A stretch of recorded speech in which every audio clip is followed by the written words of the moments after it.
agenda that has been, at best, a job-killing agenda. Scott Rigell is the only candidate in this race that is a proven job creator.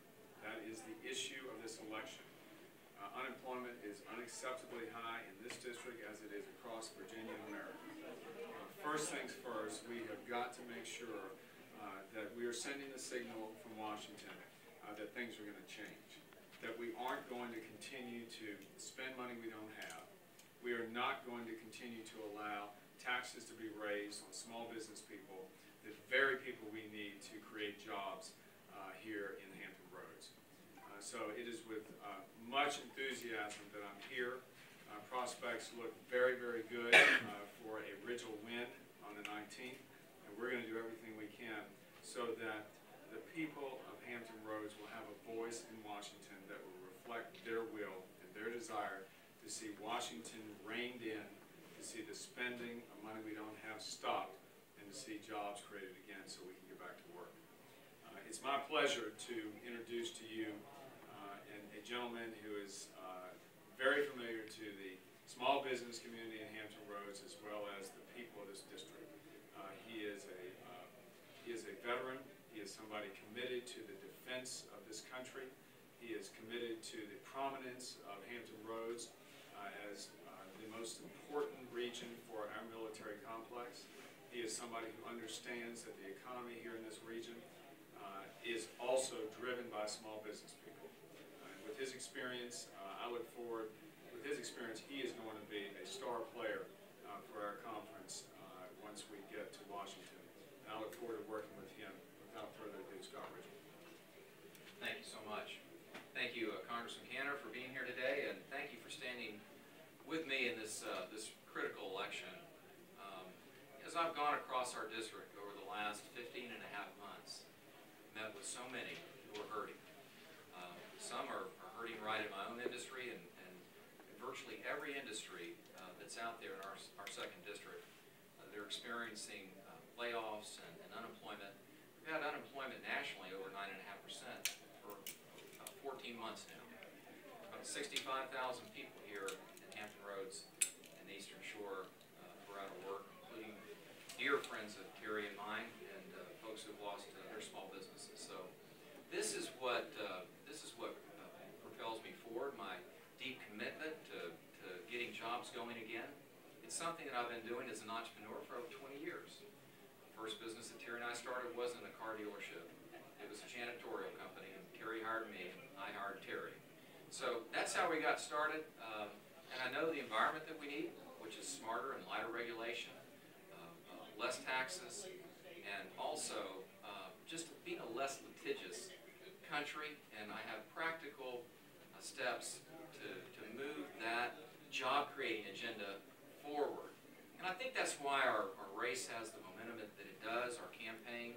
And I'm so encouraged, not only with what support I see here today, but just what I've experienced over these 15 and a half months as we've gone across the district, talking about the profound importance of this election, and also the clear distinction between the incumbent and his views, well-intended, but I think hurtful to America, and the views and principles that I'm running on, that I know work from firsthand experience.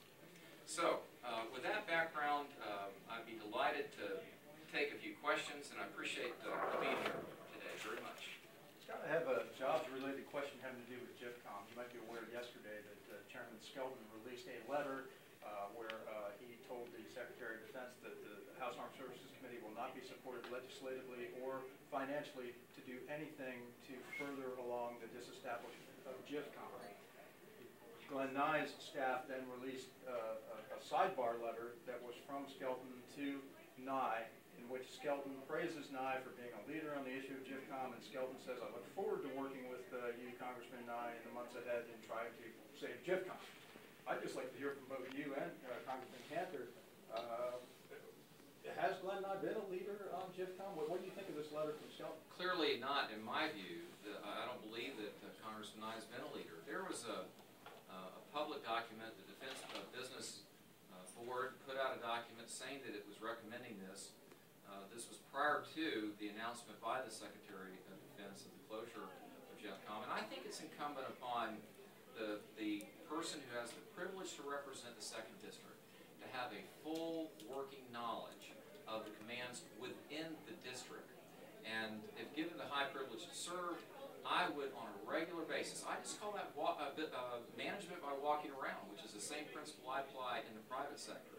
Just making sure you know the condition of the different commands in the district.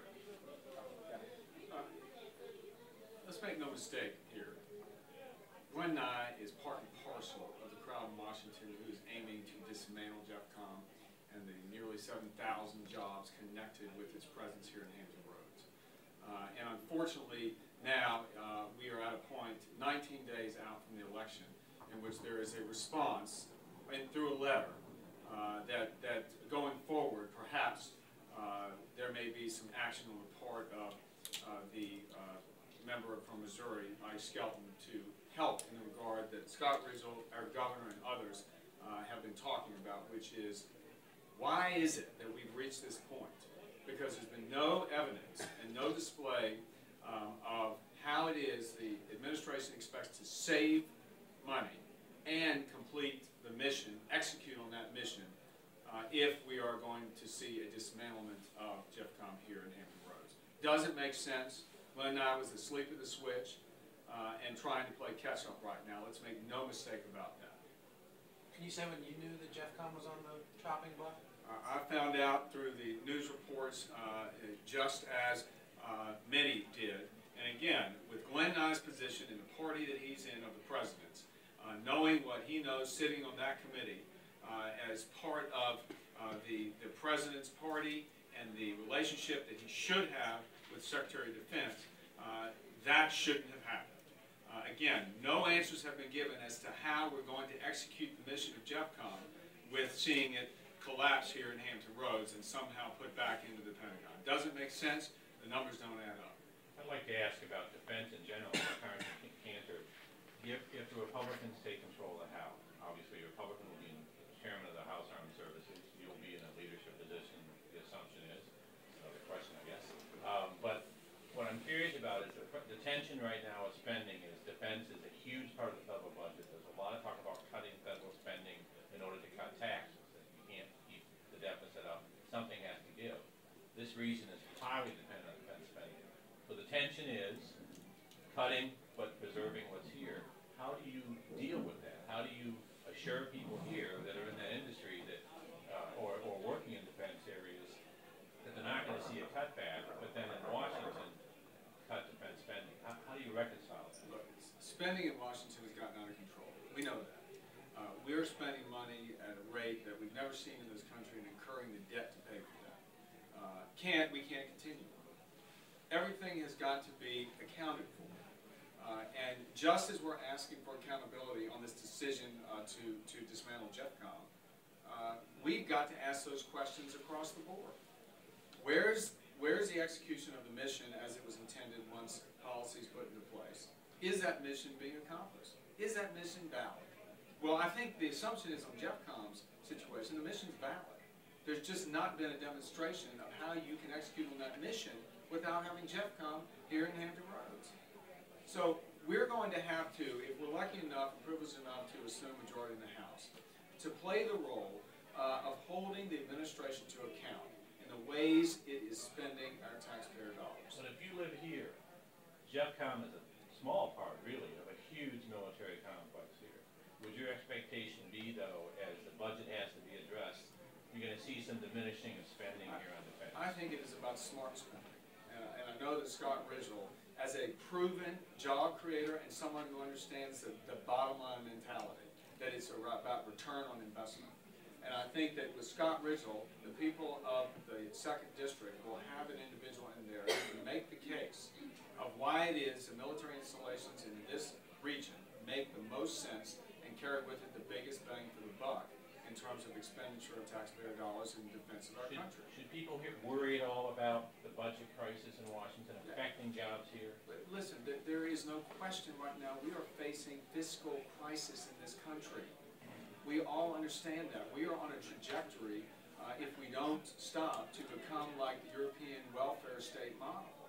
there's no question about it. The problem is Europe has been relying on U.S. expenditure for defense purposes. We all know that. America has always been out there in defense of freedom. And so first priorities are national defense. And I think you will see throughout a Republican-led Congress, if we're lucky enough, privileged enough to achieve majority, that national defense will be a priority. I know I'm going to work with Scott Rigell to insist that Virginia, and specifically southeastern Virginia, has a huge role to play in the defense of our nation as it has throughout the years. And we're going to go to work, roll up our sleeves, and demonstrate that the numbers make sense here in the expenditure of military dollars here in Hampton Roads. We have time for 2 quick questions. Scott, a quick polling question. I got a call from Kenny Golden this morning, and he repeated something he said to me about a week ago. He talks about some mysterious Rasmussen poll that is out there that he cannot produce, but he says there's a Rasmussen poll which shows a statistical dead heat. Are you aware of any Rasmussen poll that shows that? And is the race closer than you've been saying? I'm not aware of that, and I can tell you, I've learned in my 50 years that it only makes sense to focus on things I can control and I have influence over.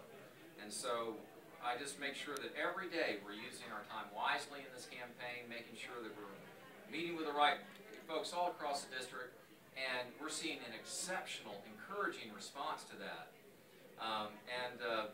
To his point, I've not seen it